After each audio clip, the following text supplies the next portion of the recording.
So you shouldn't be acting like something is wrong there. That's the space orientation. Time orientation is actually another dimension that talks about how time is important for each country. In United States, if you have a 10 o'clock appointment, it is okay the latest to show within 15, maximum 20 minutes, right?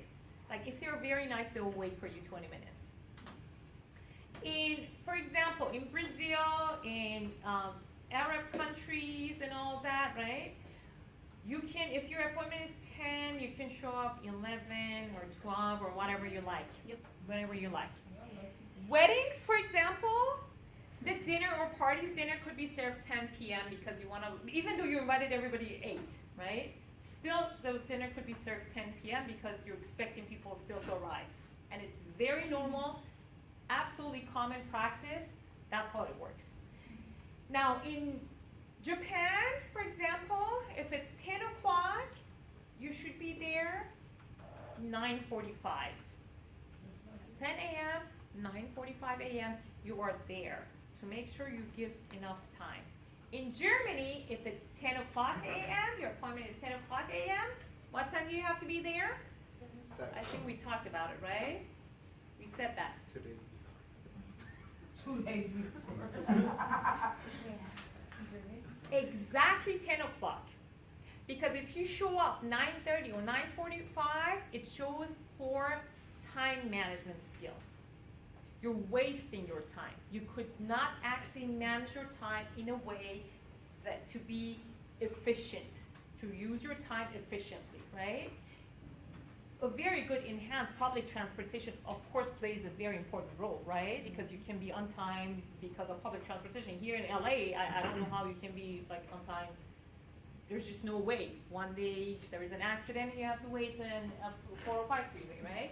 But very good public transportation plays a very important role. So these Germans are extremely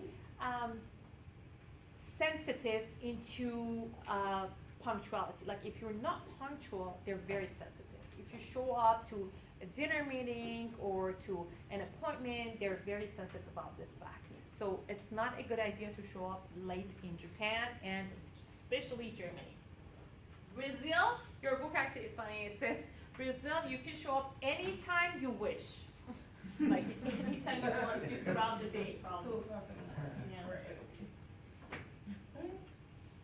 Okay, so Geert Hofstede. Now, this is the important part of of this chapter that I talked about. As I said, Geert Hofstede started traveling 1968 to 1972 around the world in IBM subsidiaries to observe each culture's, IBM employees' culture's behavior. After he was done, he wrote these 5 dimensions, and then I'm going to add the 6 ones later. These are his original dimensions: power distance, individualism versus collectivism, uncertainty avoidance, masculinity versus femininity, and long-term versus short-term orientation. Power distance, again, when the gap between poor and rich is huge, and when, as we said, the poor individual in the society accepts and expects to be treated differently. That means the gap is huge. Again, the examples, as I said, Russia, Philippines, India, those have huge gap among people in society. It's a huge caste system society, class-oriented societies. There is no mobility. If you're poor, you probably stay poor. For example, one of the reasons, remember I said McDonald's Big Mac Index, right? I said I don't like it because it's in India is artificially the prices are up because they want to make sure that it belongs only to wealthy people in society. So no other people can come there. Because if poor people can go there, rich people wouldn't go anymore. So it's not a place for everyone. Here, honestly, an executive might feel like having McDonald's, although it's sometimes not nice, but as far as being healthy. An executive might feel like wanting to have it, and they just go there, right? Who cares who's going there as a customer? But they're in high, power distance societies, that's not how it works. If poor people go there, I'm not going there, for example, if I'm rich. The second one, individualism versus collectivism.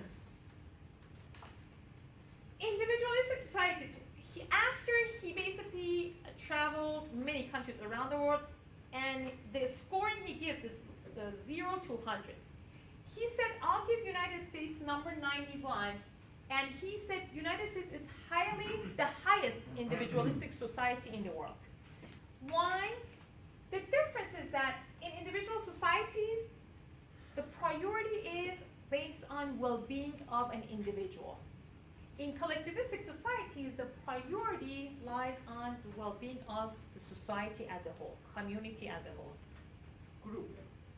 So the difference, for example, and I think I gave this example before in the class, when two businesses, let's say multinational corporations, one American corporation, one Japanese corporation, when they're economically suffering or the stock prices are going down, what do CEOs do, each CEO?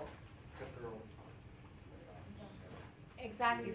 American CEO would lay off people, cut the headcounts, yeah, exactly, cut costs, and then Japanese CEO will actually pay, exactly, get a huge cut from his own paycheck. That's the differences between individualistic societies and collectivistic societies. In collectivistic society, now, the other part of it, the pro-cons, that was the cons, right? Now the pro that it has for American society is we take more risks, which goes to uncertainty avoidance. We don't avoid uncertainties, we don't avoid risks. Why? Because I'm responsible for only myself. If I'm responsible for the society or my group or everybody else or my family, I try to minimize my risks because I might fail, right? Risk comes with failure. So therefore, the chances are a lot less for those people to become successful entrepreneurs. And that's what we have many successful entrepreneurs in our country. So the third one basically is uncertainty avoidance, which is avoiding risks. Individualistic countries, most of the times they take a lot of risks because they're only responsible for themselves, and we use a lot of times, I don't care, right? Because we really don't care. Now, a lot of other countries, they don't even have the same phrase. I mean, word by word translation, you can put next to each other, but they don't even have the same. I asked my South Korean students, they laugh, they're like, I mean, translation, we can do that, but we never use that thing, because you can't say to come in society that you don't care. Even though if you don't care, you can't say it. It's not acceptable. So therefore, you minimize your risks, and you don't take risks if you're collectivistic. Countries that avoid risks, for example, Korea avoid risks, Japan avoid risks. Asian countries mostly avoid risks. Singapore doesn't. There are a couple that don't, but Japan and Korea do. And for us, actually, we do a lot of risks, as well as other Western countries which are individualistic, former UK colonies, Great Britain colonies, they do actually take risks. The next one is masculinity versus, I'm going to show all of these on the chart, so it will help you guys to understand. Masculinity versus femininity. Masculinity versus femininity is not about how many, for example, powerful women are in parliament, or if they're president, or how many male are running the country. It's about the characteristics of female versus male. In societies that money, status, position is highly valued, those societies are masculine societies.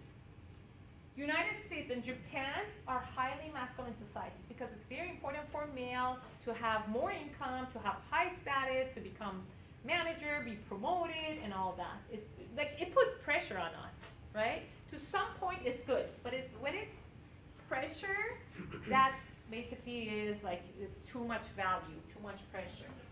Feminine societies is exactly opposite. Feminine characteristics such as like motherly characteristics. What do mothers want for their kids?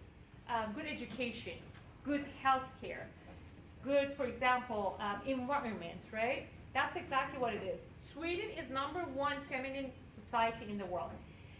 The character of the country as a whole is based on future generation, basically offering good health care, offering good education system, environmentally friendly. Like everything is based on sustainability and future generations. So those characteristics are female characteristics. That's why we call them feminine societies, such as Sweden. The next one, long-term versus short-term orientation societies. Well, orientation is like introduction, right? Societies that would like to get to know each other very quickly and get the job done, or societies that take their time to get to know you, and after getting to know you, they will start doing business. If they like you, they will start going to the point, which is business, right? Now, United States is a very short-term oriented society. If I like your products, or if you like my products, the first thing we do is that we jump online, send an email, I like your products, like, can we basically start business, blah, blah. You send proposals, they send it back and forth a couple times, and probably you get it done, right? Now, it doesn't work like this in Japan. Japanese are highly long-term oriented societies. For example, if they want to do a business with you, they invite you over there. They don't talk about business at all. It's very rude to talk to Japanese counterparts in the beginning about business. I mean, the reason is because they want to get to know you and your characters. They will ask about how was your travel, how do you like Japan, how is like family, everything. They will expect you to invite them as well to United States. They will do the same thing. They were not going to talk about business, right? They'll just talk about like family general stuff, right? So back and forth, 6 months, probably a year, they're establishing a relationship with you. And then if there's a good match, if they find a good match, good fit, what they'll do,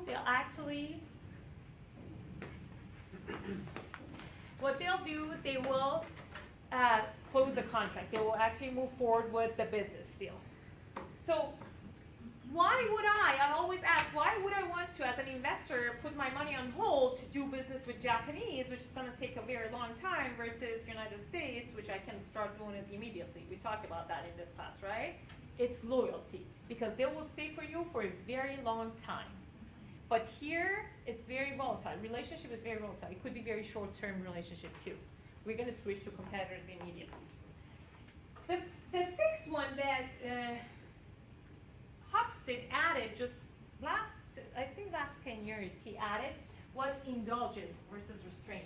Indulgence is basically countries who are into indulgence, who are into like happy-go-lucky right now, not thinking about like 30 years, 40 years from now on, spending.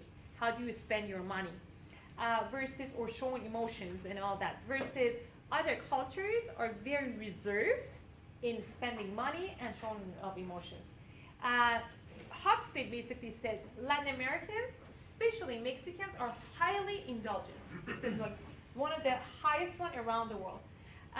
Egypt, India, they're very restrained. They're not indulging themselves. Now, let me show you guys this chart. This is actually for your final project. You can go. You're gonna need this one a lot.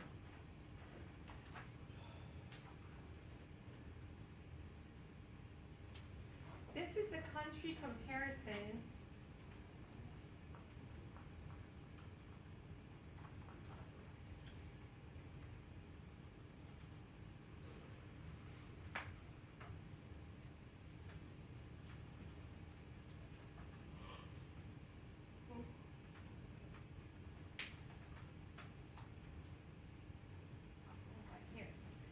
Okay, give me a couple of countries that you want to compare it with United States. We can have up to 4 countries here. And I'm going to put United States so as a point of reference, so you know a little bit about the culture, you can compare. India. Mexico. India. Mexico.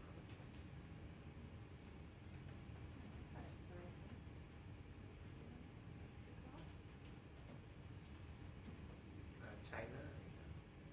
And China. Well, because she said China was crazy. Okay, so look here.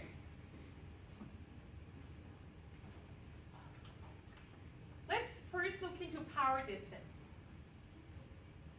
You see here how power distance is high in China, India, and Mexico.